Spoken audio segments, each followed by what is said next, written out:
I work for a national airlines that mostly operated regional destinations. We use small planes with just one aisle. On these planes, there are only two kitchens, one at the front called GA and one at the back called GB. The GA is close to the cockpit, a section where the pilot and the co-pilot manage the aircraft. So there's a camera for the pilots to see what's happening near the cockpit door. They installed it after 9/11 to be extra careful. During a flight at cruising altitude, the captain called the flight attendant to ask why they were allowing two little kids to play in front of the cockpit door. The Boeing 737 is a small plane, and the cockpit door is close to where the crew sits. The lead flight attendant, along with another crew member who were seated nearby, denied seeing any kids playing in the area. They were confused because they should have noticed if there were children nearby. However, the captain insisted that he could see two kids, a boy and a girl, playing in front of the door through the CCTV. At this point, the lead flight attendant was not happy, thinking that the pilots might be playing a prank on them.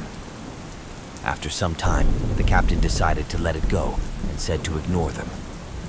When they landed and arrived at the hotel, the captain pulled the lead flight attendant aside with his first officer in tow. He insisted on knowing if the lead flight attendant and her crew really didn't see the two kids playing in front of the cockpit door and the GA. She maintained that they didn't see anything and explained that the galley is so small, less than 10 meters long, that she wouldn't have missed the kids playing. Both pilots went blank, then said they had seen the kids playing right beside both flight attendants and wondered why they let them there. The first officer confirmed what his captain had seen. But because it was late and the lead flight attendant didn't want to scare her crew, she decided to keep the strange incident to herself. She only asked the crew members who were with her during the incident if they also didn't notice the two kids. Both crew members maintained that they didn't see any kids. Up to this day, nobody knows who the two kids were that both pilots saw on the CCTV. I've been flying for just over a year now, but I remember this trip in particular because it was just so damn weird. It was my very first trip, and I was relaxing after dinner by reading a bit and listening to music.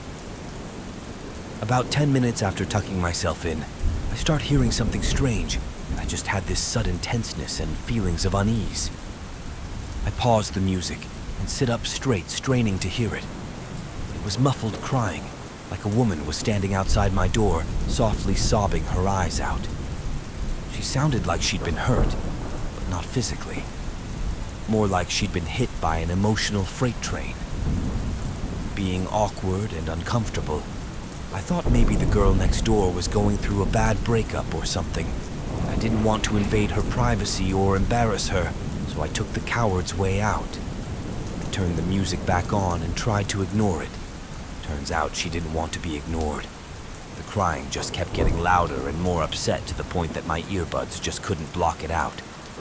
I honestly was scared she was going to hurt herself, so I decided that I needed to get my big girl pants on and go check it out before she did something dangerous. I steel my nerve and go next door and knock gently.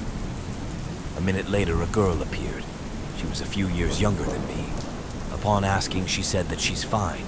She was completely and totally normal, not upset, not crying, no puffy face, nothing.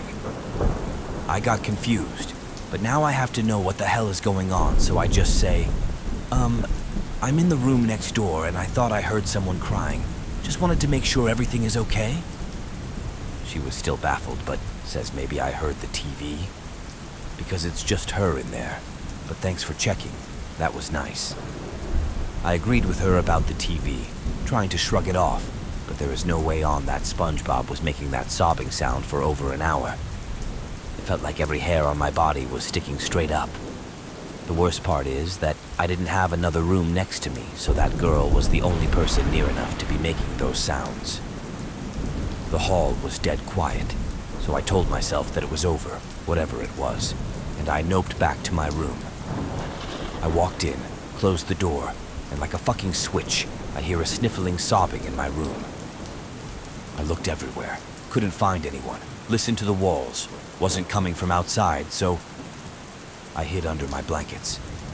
It was very loud and even more miserable for the next hour or so, and it wasn't muffled at all anymore. I tried to play music and ignore it, but it wasn't really possible to ignore something like that. Just when I was about to give up and make a quick dash for the door, the crying suddenly stopped in the middle of a wail.